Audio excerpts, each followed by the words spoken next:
चलिए भाई, सोमवार की सुबह नए हफ्ते की शुरुआत और एक इंपॉर्टेंट इंटरेस्टिंग हफ्ता खड़ा है हमारे सामने। इस हफ्ते की इंपॉर्टेंस बाद में समझाता हूं, पहले जरा बाजारों की चाल पर फोकस करिए, वो मूड चेक कर लिया जाए।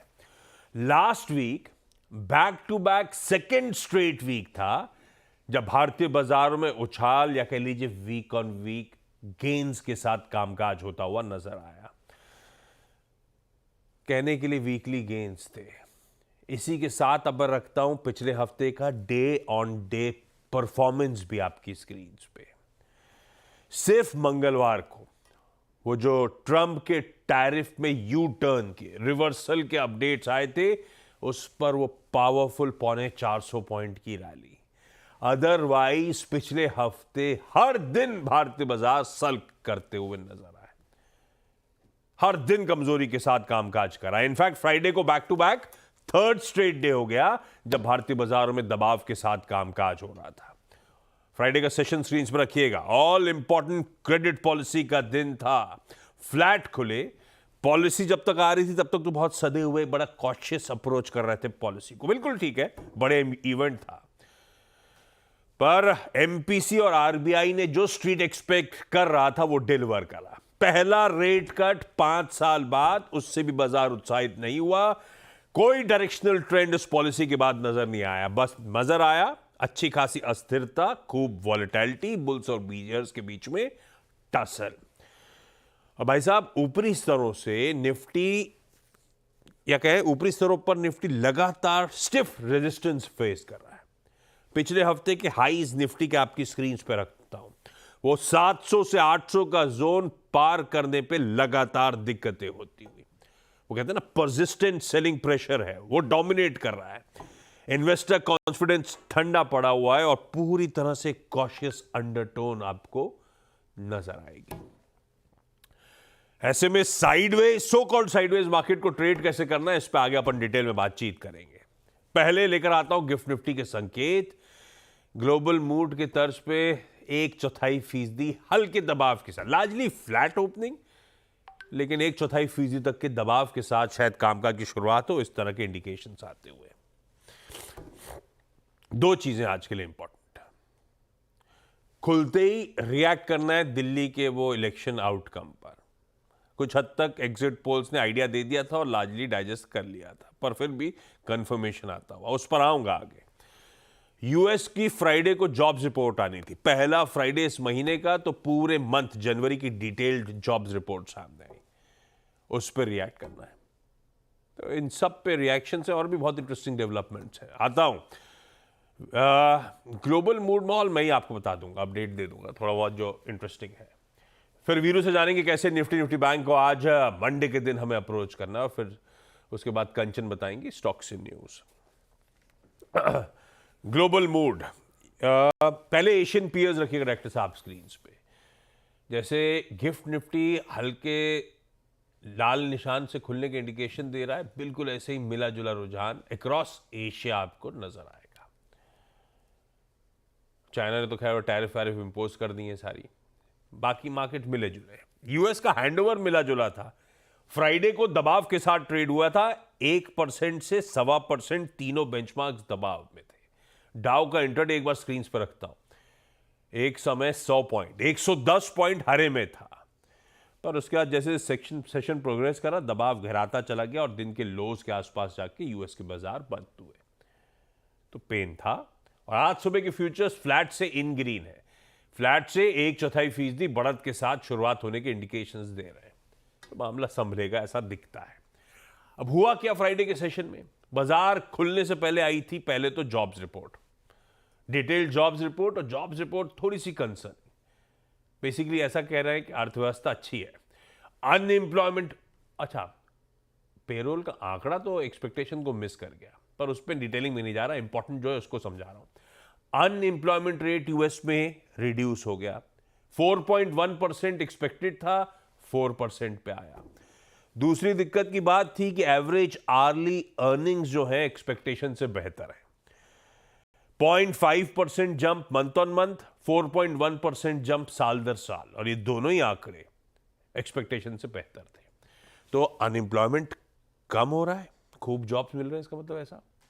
ऊपर से जिस एवरेज वेजेस पे आ रहे हैं उसमें भी एक्सपेक्टेशन ज़्यादा उछाल है। तो क्या डर लगेगा फेड के एक्शन को लेकर, इन्फ्लेशनरी इंपैक्ट को लेकर? तो वो मूड थोड़ा सा सोमबर सा था। खुले ठीक ठाक थे, उसके बाद फिसलना शुरू हुए दिन के दौरान। लेकिन दूसरी दिक्कत वाली अपडेट आई। दो इश्यूज थे, टैरिफ्स और इन्फ्लेशन। इन्फ्लेशन तो मैंने समझाया क्यों इन्फ्लेशनरी लग रहा था, आगे भी और भी बताऊंगा। इन्फ्लेशन के लिए वैसे एक पोल था, एक साल के इन्फ्लेशन फोरकास्ट को एंटिसिपेट करने वाला। पिछली बार से 1% का जंप है, 4.3% अगले एक साल की इन्फ्लेशन एक्सपेक्टेशन हो गई है यूएस की। वो एक दिक्कत की बात थी। कंज्यूमर सेंटिमेंट बिगड़ा हुआ है। वो यूनिवर्सिटी ऑफ मिशिगन की रिपोर्ट आई थी फरवरी के महीने के लिए, अपडेट्स। कंज्यूमर सेंटिमेंट बिगड़ा हुआ है, इन्फ्लेशन इंच अप हो रहा है, तो मूड खराब था सबसे ज्यादा। लेकिन मूड बिगाड़ने का काम ट्रम्प साहब के कुछ बयान। फ्राइडे के सेशन के दौरान ट्रम्प साहब ने कहा कि वो रेसिप्रोकल टैरिफ्स लगाना चाहते हैं अपने ट्रेडिंग पार्टनर्स पे। रेसिप्रोकल मतलब जितना तुम लगाओगे उतना हम लगाएंगे। भाई उनके कैलकुलेशन के हिसाब से यूएस कम लगाता है, बाकी लोग ज्यादा लगाते हैं उनके प्रोडक्ट्स पे, तो हम रेसिप्रोकेट करेंगे, हम सबके लिए टैरिफ बढ़ा देंगे। और ये कहा उन्होंने जब जापान के पीएम की विजिट थी। उस प्रेस कॉन्फ्रेंस में उन्होंने बोला, मैं ये रेसिप्रोकल टैरिफ्स अगले हफ्ते यानी कि इस हफ्ते अनाउंस करूंगा, ताकि हम अपने पार्टनर्स से इवनली ट्रीट किए जाए, बाकी कंट्रीज में हमें वैसे ही ट्रीट करें। और इसके लिए एक न्यूज कॉन्फ्रेंस करूंगा एंड आई ले आउट माई प्लान्स। अब ये रेसिप्रोकल टैरिफ मतलब मेक्सिको, कनाडा, चाइना के बियॉन्ड जा रहे हैं। हर जगह गाज गिरेगी, इंक्लूडिंग हो सकता है हम। क्या पता ट्रम्प साहब क्या सोच के चल रहे हैं। ये एक दिक्कत की बात है और ये ज्यादा दिक्कत की बात है। खैर, फ्राइडे के सेशन में यह भी हुआ था कि अमेजॉन के नंबर्स आए थे। अमेजॉन के रिजल्ट्स तो ठीक थे, अमेजॉन की गाइडेंस ने डिसअपॉइंट कर दिया था। स्टॉक 4% गिरा हुआ था, इसलिए नैस्डैक अच्छा खासा करेक्टेड ट्रेड कर रहा था। ट्रम्प साहब का एक और बयान है। एक लीडिंग पोस्ट को उन्होंने इंटरव्यू दिया, उसमें कहा कि मैंने पुतिन से बातचीत कर ली है और हमारे पास कॉन्क्रीट प्लान्स हैं वॉर को एंड करने के। अभी डिस्क्लोज नहीं करूंगा वो प्लान्स क्या है तो अगर हैं तो अभी बताएंगे नहीं, लेकिन कह रहे हैं तैयारी है। खैर, ये सब इंटरेस्टिंग डेवलपमेंट से ज्यादा सरदर्द इस हफ्ते के लिए आ गया। पता नहीं कब वो न्यूज कॉन्फ्रेंस होने वाली है, कब वो टैरिफ्स आने वाले हैं। मोदी जी भी पहुंचने वाले हैं, कहीं उससे पहले ना लग जाए वैलेंटाइंस गिफ्ट ना दे दें हमको, पता नहीं। तो थोड़ा सा मूड तो बिगड़ा हुआ है। ये इश्यूज हैं ग्लोबल एनवायरनमेंट में। कवर अप की सेकंड प्लेट एक बार स्क्रीन पे दिखाइएगा। इन सब के बीच में हुआ क्या? इन्फ्लेशन और टैरिफ्स के डर के बीच में बॉन्ड यील्ड्स इंच अप करी, डॉलर इंडेक्स इंच अप कर गया और सोना तो खैर हायर लेवल्स पे है, $2,900 प्रति आउंस के आसपास। कहा जा रहा है ग्लोबली जो सोने पे ट्रेड्स हो रहे हैं सब फिजिकल डिलीवरी ले रहे हैं सेटलमेंट्स के तौर पे, कैश सेटलमेंट्स नहीं हो रहे। और खासतौर पे यूएस में बहुत ज्यादा फिजिकल डिलीवरी ली जा रही है। इन अनसर्टिनिटी के बीच में कह रहे हैं कि यूएस वाले सोने को कॉर्नर करने की कोशिश कर रहे हैं सेफ हेवन के चलते, इसीलिए इस तरह का उछाल ऑफ लेट सोने पे आ रहा है। यह है कहानी भाई साहब ग्लोब की। वीरू, कैसा लगा ग्लोब सुन के आपको? ग्लोब में दिक्कतें हैं आशीष, स्पेशली जो आपने लास्ट प्लेट रखी ना, हम जितने वेरिएबल्स थे वो अगेंस्ट हमारे, इसमें कुछ रहा नहीं। अच्छा, ऐसे में नहीं दिक्कत है। और वो रेसिप्रोकल टैरिफ सबसे बड़ा सरदर्द है। पता नहीं क्या होने वाला, अनसर्टिनिटी फिर सामने खड़ी है।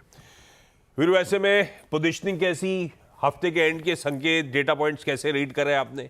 क्या अप्रोच रखा जाए निफ्टी बैंक में? देखिए आशीष, लास्ट सेशन को हमको फ्राइडे को ट्रेड करना था under the impression of policy, under the impression of bank Nifty. हमारे पास एक चीज हमें सेव कर रही थी, वो था हमारा 20 डेमा। मेरी ड्यूरिंग द डे, देखिए मैं 20 डेमा के ऊपर कभी शॉर्ट करने की राय नहीं देता, मैं रेंज बाउंड ट्रेड की राय देता हूं। मेरा क्लियर व्यू ये था कि ड्यूरिंग द डे डिप को बाय कीजिएगा टुवर्ड्स 490। फर्स्ट हाफ का लो था 490 और स्पेशली दैट 429, दैट 20 डेमा आशीष, दोनों ही लेवल से दो बार स्ट्रॉन्ग पुल बैक आया और दोनों ही वक्त नहीं टूटा थ्रेशोल्ड पॉइंट। वो था करीब करीब 690 710। बाजार रेंज में था, बेस को रिस्पेक्ट दे रहा था और रेजिस्टेंस को रिस्पेक्ट दे रहा था। And more specially Nifty bank पे अप्रोच क्या हुई थी? पॉलिसी से पहले, पॉलिसी के बाद 50,000 डिप को बाय कीजिए, बट एक लेवल है, निकलेगा तभी बाजार सुधरेगा। और वो था 50,643, नहीं कटा। हाई क्या था? 642। क्या मैसेज था बैंक निफ्टी का? पॉलिसी के दिन बैंक निफ्टी की बात कर रहा हूं यहां पे प्लीज। बैंक निफ्टी का मैसेज था जनाब कि मैं 100 डेमा के ऊपर जाने को तैयार नहीं हूं। तो ये बैकफुट पे आ गया, यानी बाजार एक स्ट्रॉन्ग ट्रेजेक्टरी में कदम रखने को तैयार नहीं था under the leadership of Nifty bank. मैं अंडर द लीडरशिप इसलिए इस्तेमाल कर रहा हूं आशीष, क्योंकि बैंक निफ्टी ही इस वक्त लीड कर रहा था। आज के सेशन को कैसे अप्रोच करूं? आपने सारे के सारे समीकरण रख ही दिए हैं। देखिए, पहले शुरुआत करते हैं इंस्टीट्यूशनल फिगर्स से। एफआईएस की सेलिंग आ रही है, हालांकि आपको शुक्रवार का आंकड़ा बहुत शार्प, बहुत बड़ा नजर नहीं आएगा। 470 करोड़ की सेलिंग करी, उसके अगेंस्ट डीआई की करीब 454 करोड़ रुपए की बाइंग थी। बट इंडेक्स पे शॉर्ट्स को ओपन करना उन्होंने फिर प्रारंभ कर दिया, शुरू कर दिया। 1083 करोड़ रुपए की selling, 6118 contract short, stock futures में 482 करोड़ रुपए की buying, 19,000 contract long, sorry short और 21,000 कॉन्ट्रैक्ट लॉन्ग। बट इंडेक्स में आशीष वो जो अपनी शॉर्ट्स पे फिर कैपिटलाइज कर रहे हैं, यानी इंडेक्स शॉर्ट्स फिर बढ़ के 1,62,000 कॉन्ट्रैक्ट्स।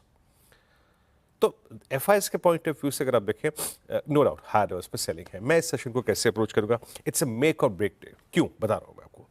और आज ट्रेडिंग में जल्दबाजी मत कीजिएगा, आपको मैसेज को रीड करना है। कुछ पॉलिटिकल्स अगर आप देखें, जो आउटकम है उस पर रिएक्शन देना है, और आपको बाकी यूएस और समीकरणों पर 23, 500, 600, 700 सारे स्ट्रॉन्ग कॉल राइटर्स के जोन हैं। यहां पे कॉल राइटर्स परसिस्ट करते हैं और पुट राइटर्स के पास आशीष कोई कन्विक्शन नहीं है। आप देखिए आउटस्टैंडिंग ओवाइस, और आप ये भी देखिए कि पुट राइटर्स के आ रहे हैं। No, not exactly.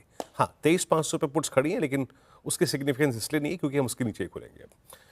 लेवल्स लेके आइए और पिरामिड्स लेके आइए। पिरामिड्स में आपको क्लियरली विजिबल होगा कि जो यू टर्न हमने लिया है लास्ट वीक, वहां पे कॉल राइटर्स ने एक स्ट्रॉन्ग कब्जा कर लिया है। ये 3 कॉल राइटर्स को देखिए, 23, 500, 600 और 700। लेके आइए लेवल्स। देखिए, बेस 1 रखिएगा स्क्रीन पे। बेस 1 है 20 और 10 डेमा की ट्रेजेक्टरी। मैंने क्या कहा अभी कि we don't have any conviction of put writers. हमारे पास पुट राइटर्स का कन्विक्शन ही नहीं है, तो हमें लेना है क्यू संकेत इससे। अगर ये स्ट्रक्चर, ये बेस टूट गया आशीष, तो हम जाएंगे टेस्ट करने के लिए 366 टू 89 266, ट्रेड अकॉर्डिंगली। अगर बेस 1 टूट गया, मैं 10 डेमा 20 डेमा के ऊपर नेकेड शॉर्ट की राय नहीं देता, बट अगर ये टूटा तो पेन बढ़ेगा। अगर बेस 1 होल्ड कर रहा है तो अगेन निफ्टी विल अब generate a pull back towards कहां पे? RS1 के आसपास। RS1 क्या है? ये है 50 और 200 डेमा का जोन। अभी तक मैं अपनी कमेंट्री को यहीं तक सीमित रखूंगा। बेस 1 के नीचे कोलैप्स, बेस 1 होल्ड करता है तो RS1 का विजिट, RS1 विजिट कर ले तो अपने ट्रेड्स को स्क्वायर ऑफ करके बाहर निकल जाएगा। As of now it looks possible कि यहां पे जाके फिर ठहरा हुआ है। निफ्टी बैंक भी याद रखिएगा 100 डेमा पार नहीं किया।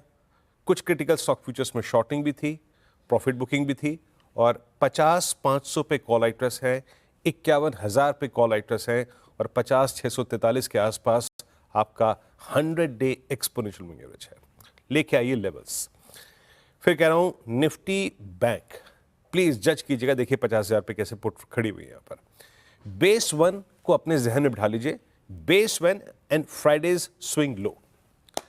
अगर बेस 1 निफ्टी बैंक पे टूट रहा है और फ्राइडे का स्विंग लो टूट रहा है, देन बहुत स्ट्रॉन्ग चांसेस हैं आशीष कि हम 49,387 के जोन को विजिट करेंगे ट्रेड अकॉर्डिंगली। बट अगर बेस 1 होल्ड कर रहे हैं पोस्ट ओपनिंग, तो थोड़ा सा सस्टेन करने के बाद एक बाय ट्रेड लीजिएगा for a pull back towards RS1। और RS1 क्या है? Again that call writer zone और 100 डेमा। बाजार को अच्छे जोन में आने के लिए आशीष निफ्टी बैंक को 50,682 पार करना पड़ेगा। यह है आपका 100 डेमा प्लस वीकली चार्ट्स पे द लास्ट 2 एवरेज। आशीष, ये है निफ्टी बैंक की स्ट्रैटेजी आज मंडे के लिए। जो वीरू कह रहे थे इलेक्शन आउटकम, मैं एक बार दिखाई देता हूं। दिल्ली का वो वोटों की गिनती होनी थी शनिवार को, आउटकम सामने आ गया।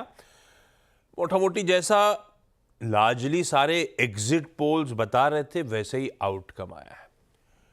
48 बीजेपी और 22 आप। तो 27 साल, नियरली 3 दशकों बाद बीजेपी वापस दिल्ली आती हुई। अब ये है तो इन्वेस्टर सेंटिमेंट्स के लिए पॉजिटिव, ऐसा बाजार मानेगा। पर ये ध्यान रखिएगा इस समय वो यूएस के जो टैरिफ के डेवलपमेंट्स हैं, जियोपॉलिटिक्स है, वो ज़्यादा हावी रहेगी। ये हो सकता है पॉलिटिकली इंपॉर्टेंट, क्योंकि हरियाणा, महाराष्ट्र, उसके बाद दिल्ली, तो पॉलिटिकली इंपॉर्टेंट हो सकता है, नॉट नेसेसरली मार्केट बहुत ज़्यादा इम्पैक्टिंग। खैर, है बाजार के लिए पॉजिटिव खबर। देखते हैं किस तरह का ये समीकरण संभाल पाती है। एनीबडीज गैस, खैर वो तो। खबरों वाले स्टॉक्स की तरफ बढ़ा जाए। लक्ष्मण दिल्ली से और कंचन मुंबई से दोनों जुड़ते हुए। पहले चला जाए दिल्ली।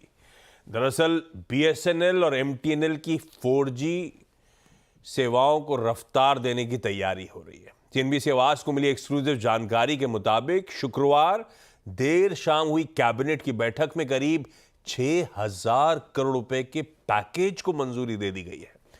पूरी डेवलपमेंट्स, पूरा अपडेट है क्या, लक्ष्मण से ही जान लेते हैं। लक्ष्मण, हाय, गुड मॉर्निंग। क्या है ये पैकेज, समझाइए जरा। जी गुड मॉर्निंग।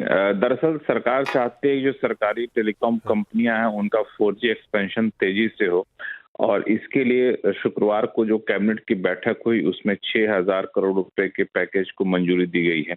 और खास बात यह है कि 6,000 करोड़ रुपए का इस्तेमाल सिर्फ और सिर्फ 4G साइट्स लगाने के लिए किया जाएगा।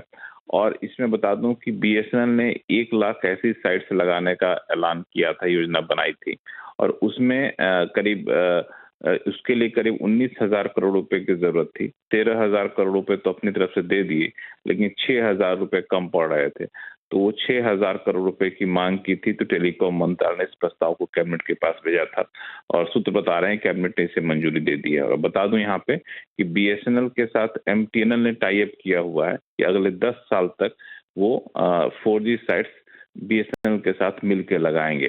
तो ये दोनों ही कंपनियों के लिए एक अच्छी खबर मानी जा रही है, क्योंकि 4G एक्सपेंशन होगा तो ग्राहक की संख्या बढ़ाने में उनको मदद मिलेगी, और इसलिए ये कदम उठाया गया है, क्योंकि सरकार की लगातार कोशिश है कि इन कंपनियों की हालत को बेहतर की जाए। इससे पहले अपडेट्स आए थे कि बीएसएनएल, एमटीएनएल के एसेट्स बेचकर 16,000 करोड़ रुपए दिल्ली एनसीआर में जुटाने की तैयारी हो रही है, और अब 6,000 करोड़ रुपए 4G सेल साइट्स लगाने के लिए इन दोनों कंपनीज को सरकार की तरफ से दिए जा रहे हैं। शायद फ्राइडे की कैबिनेट मीट में यह आउटकम सामने आता हुआ, लेकिन बताया जा रहा है एमटीएनएल को सरकार से भी और भी बड़ी राहत मिलने की तैयारी हो रही है, या मिल गई है। क्या अपडेट्स है लक्ष्मण? ये दरअसल आपको याद होगा कि हम लोग करीब 2 हफ्ते पहले, बजट के ठीक 2 दिन बाद, हम लोगों ने एक स्टोरी की थी कि एमटीएनएल को सरकार काफी ज्यादा उसके एसेट मोनेटाइजेशन पर फोकस कर रही है, ताकि उसके डेट को जो है सो पूरी तरह से चुकाया जा सके। तो अब जो है यहाँ पे वित्त मंत्रालय के साथ बातचीत की शुरुआत हो गई है, और ये बातचीत की शुरुआत हुई कि एमटीएनएल के ऊपर जो भी कर्ज है इसकी वजह से उसको डिफॉल्ट घोषित ना किया जाए, क्योंकि एमटीएनएल एक सरकारी कंपनी है, इसको डिफॉल्ट खोलने से तकनीकी तौर पर दिक्कतें होंगी। और इसके लिए उल्टा ये करना है कि एमटीएनएल के जो भी एसेट हैं उस एसेट को मोनेटाइज करने की प्रक्रिया में तेजी लाई जाए। तो इसको लेकर के जिन जिन बैंकों ने एमटीएनएल को कर्ज दिया है उनके बीच डिपार्टमेंट ऑफ फाइनेंशियल सर्विसेज, यानी जो बैंकों के नोडल मंत्रालय है वो, और टेलीकॉम मंत्रालय, तीनों के बीच बातचीत चल रही कैसे जल्द से जल्द मोनेटाइजेशन किया जाए और मोनेटाइज करके एमटीएनएल के डेट को चुकाया जा सके। तो ये लक्ष्य। बात सही है। एमटीएनएल है एक सेंट्रल गवर्नमेंट एंटरप्राइज। एमटीएनएल अगर डिफॉल्ट करेगी तो वो सेंट्रल गवर्नमेंट डिफॉल्ट है, ये होने नहीं दिया जा सकता। लगता सरकार ने ठान लिया इस बार एमटीएनएल को पटरी पे लाने की। बैक टू बैक के डेवलपमेंट्स बढ़िया तरीके से लक्ष्मण आपको सबसे पहले रिपोर्ट करते हुए रडार पर रखेंगे आज एमटीएनएल, लेकिन इसके अलावा कुछ इंपॉर्टेंट प्रोमिनेंट स्टॉक्स लक्ष्मण, कंचन, क्विकली। जी, शुरुआत करते हैं एलआईसी के साथ। नंबर्स यहाँ पे भी अच्छे हमें देखने को नहीं मिले हैं, लेकिन जो स्ट्रीट ने एक्सपेक्टेशन लगाई थी वहां से नंबर्स में हमें सुधार देखने को मिला है। कंपनी का जो न्यू बिजनेस प्रीमियम है उसमें 21% की गिरावट है। इनफैक्ट जो टोटल एपी और रिटेल एपी है ये भी हमें 24 और 27% साल दर साल गिरता हुआ दिखाई दिया है। कंपनी के जो मार्जिन है वो भी इस टाइम पे हमें करीबन 5% तक कॉन्ट्रैक्ट होते हुए दिखाई दिए हैं। इसके अलावा एम्प्लॉय कंपनसेशन और वेलफेयर एक्सपेंसेस से भी हमें करीबन साल दर साल 30% की कटौती देखने को मिली है। डिलीवरी को रखना होगा रडार पे। नंबर्स यहाँ पे रोबस्ट देखने को मिले हमें, नेट प्रॉफिट में अच्छा खासा उछाल देखने को मिला है, यानी कि डबल से ज्यादा उछाल देखने को मिला है, जिसके पीछे का जो मेजर कारण है वो है स्ट्रॉन्ग पार्क ट्रकलोड और साथ ही साथ सप्लाई चेन में जो हमें ग्रोथ देखने को मिली, यानी कि 29% सप्लाई चेन की हमें यहाँ पे ग्रोथ देखने को मिली है। इसके पीछे के ड्राइवर्स है जो कंपनी ने नए क्लाइंट के एडिशन किए हैं और बिजनेस एक्सपेंशन किया है। हिंदुस्तान कॉपर के नंबर्स आपको मिक्स बैग देखने को मिलेंगे। रेवेन्यू और प्रॉफिट फ्रंट में नंबर्स में गिरावट है, लेकिन जो ऑपरेशनल नंबर्स है वो इस टाइम पे हमें पॉजिटिव साइड में देखने को मिल रहे हैं। एनएचपीसी, सन टीवी और ऑयल इंडिया भी कुछ स्टॉक्स हैं जो आपको रडार पे रखने हैं, लेकिन 8 बजे विस्तार निफ्टी वाले नहीं, सब वायदा वाले नंबर्स है। ठीक है, 8 बजे सब डिटेल में डिस्कशन। क्विकली छोटा सा ब्रेक के उस पर आज का इवेंट्स कैलेंडर और कमोडिटी स्ट्रैटेजी।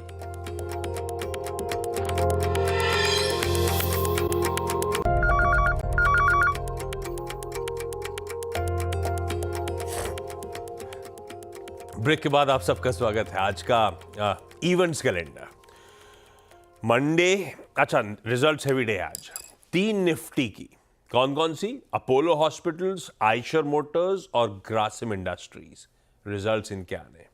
इसके अलावा वायदा में Bata India, Escorts, NALCO, Nykaa और वरुण बेवरेजेस के नंबर्स आएंगे। तो ये बाकी कैश की लिस्ट लंबी है, ध्यान रखिएगा ये लास्ट हफ्ता है नतीजों का। अच्छा, मैं इवेंट कैलेंडर पहले इस हफ्ते इंपॉर्टेंट इवेंट डायरेक्टर साहब एक बार दिखाओगे प्लीज आप? लास्ट लेग है, इस हफ्ते 2000 से ज्यादा कंपनीज अपने तिमाही रिजल्ट्स घोषित करेंगी। इसके बाद इक्का दुक्का जो खास तौर पे चाहते होंगे वेवर इस पीरियड से, उनके ही नंबर्स आएंगे बस। अपना और यूएस का जनवरी इन्फ्लेशन का प्रिंट आना है, इंपॉर्टेंट है। पॉवेल साहब की 2 दिन टेस्टिमनी चलनी है, एक दिन सीनेट के सामने, एक दिन कांग्रेस के सामने। तो कल और परसों टेस्टिमनी है पॉवेल साहब की, इंपॉर्टेंट है। रेसिप्रोकल टैक्स का अनाउंसमेंट ट्रंप साहब ने बोल तो दिया है, न्यूज कॉन्फ्रेंस करके बताऊंगा मैं। अब वो किस दिन होने वाला ये नहीं पता अपने को, इस हफ्ते लेकिन न्यूज कॉन्फ्रेंस होगी, ऐसा ट्रंप साहब बोल के गए।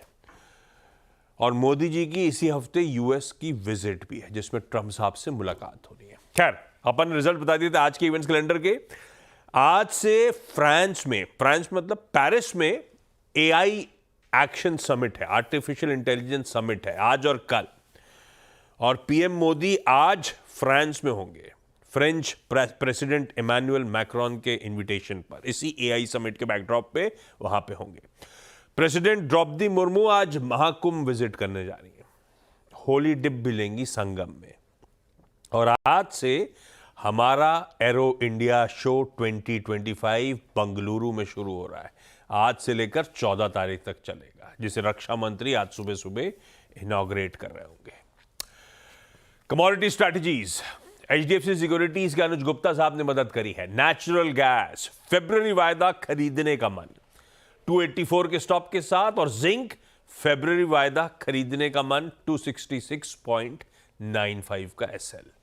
दोनों खरीदारी के कॉल्स, बाकी के लेवल स्क्रीन्स पर। गिफ्ट निफ्टी थोड़ा से पस्त इंडिकेशंस देता हुआ 60 पॉइंट के आसपास हल्के लाल निशान में शुरुआत होगी।